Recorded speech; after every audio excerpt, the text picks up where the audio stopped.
Good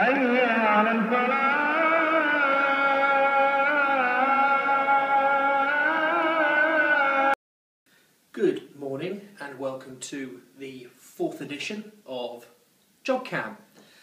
Today I am in Asia and in Amman no less.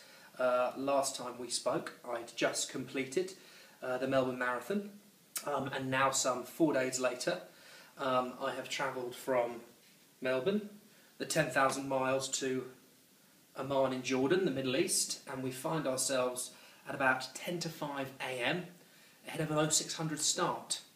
Well, I think as well as just travelling a great distance, it feels like I've travelled many thousands of years as well, back to really, you know, the early staging posts for civilization. So, I mean, in that respect, it couldn't really be further away from Australia. In some respects, it felt a little bit like wandering onto the set of Gladiator, to which my brother very kindly pointed out that if I had, it was really probably more as Ollie Reed than Russell Crowe, kind of him, not least as Ollie Reed didn't make it off the set of Gladiator, but fingers crossed. Couple of initial observations I'd like to make. That if I had a chance, I'd go back to the early Ammonite town planners who really set about turning this into a major city in about 1800 BC. I'll probably flag them on a couple of points. One is, gentlemen, is there really the need to build a city somewhere quite so hot? 70 degrees C's at night, it's not built for marathon running, gents. The second point I'd probably make to them is 19 hills. 19 hills. That's no place to put a city. Now, I suspect their reply might be along the lines of, well, we needed to put this in major trade route, and well, we like hills. Fair enough, but why don't you try running a marathon then here? Well, to flag you on a point, Pheidippides won't make the run from Marathon to Athens for another 800 years, so your question is completely moribund. And anyway, why would we, when we can sit here, drinking coffee, smoking Marlboro Red, and seeing if your breasts bleed? Which is a fair and valid point, really. So on that note, I will bid you farewell. You will see me on the course. It will be hot. It will be hilly. I am a little scared. Until then, goodbye. Okay.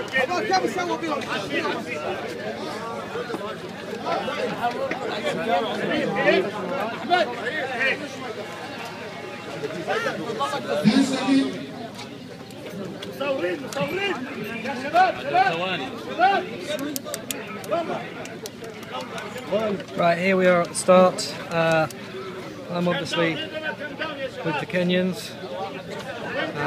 We're going to win, yeah? The winners. We've agreed to run together.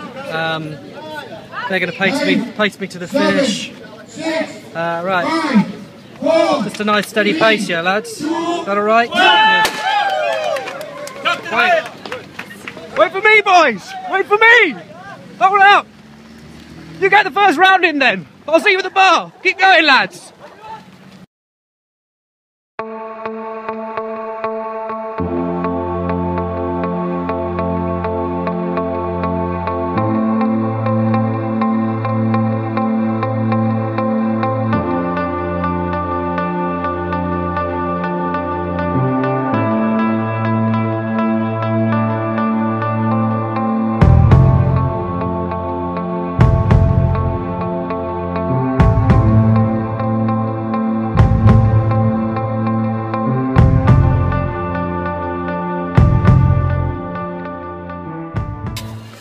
Hello and welcome to, oh, look at that.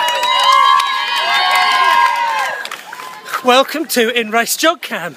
That would give the impression the streets are lined with people as thousands of competitors participate in Asia's biggest marathon.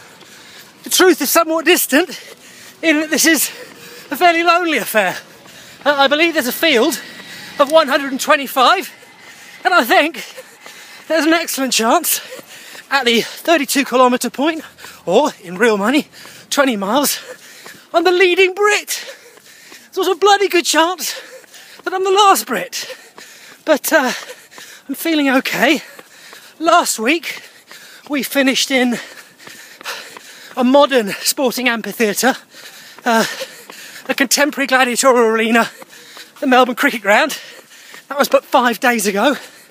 Hopefully, in about 50 minutes, I'll be finishing in an actual amphitheatre, dating back over 2,000 years, and unlikely to have ever really seen a Christian of this nature competing.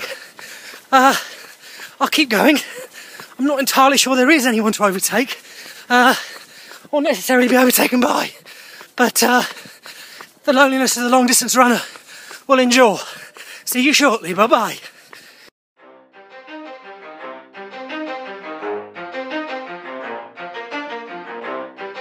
You ready?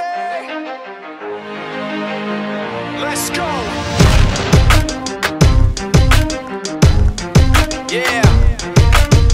For those of you that want to know what we're all about, it's like this, y'all.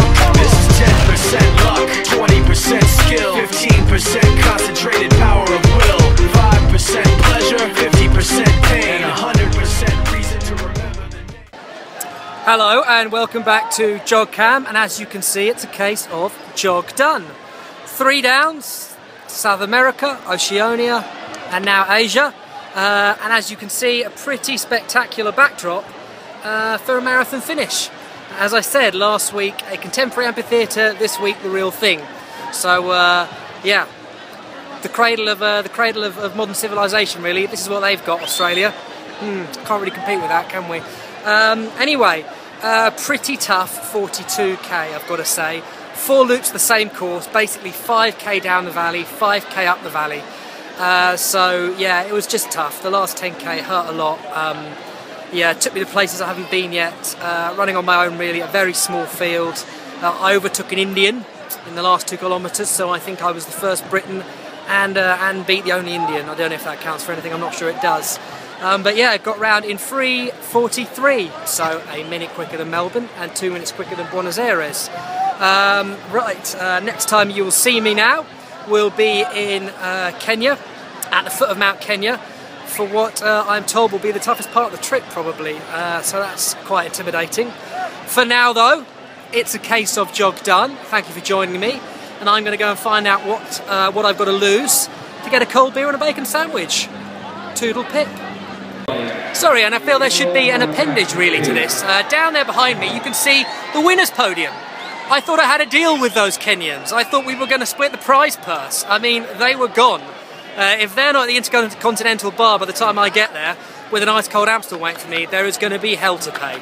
Anyway, for a second time, au revoir.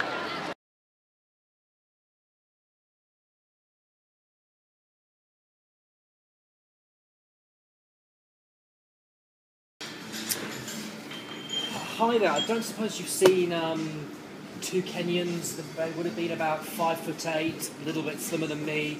They would have ordered probably 2 Gatorades and 1 lager top. No, sir. No Kenyans here tonight at all. No Kenyans here tonight at all. Now I feel truly betrayed.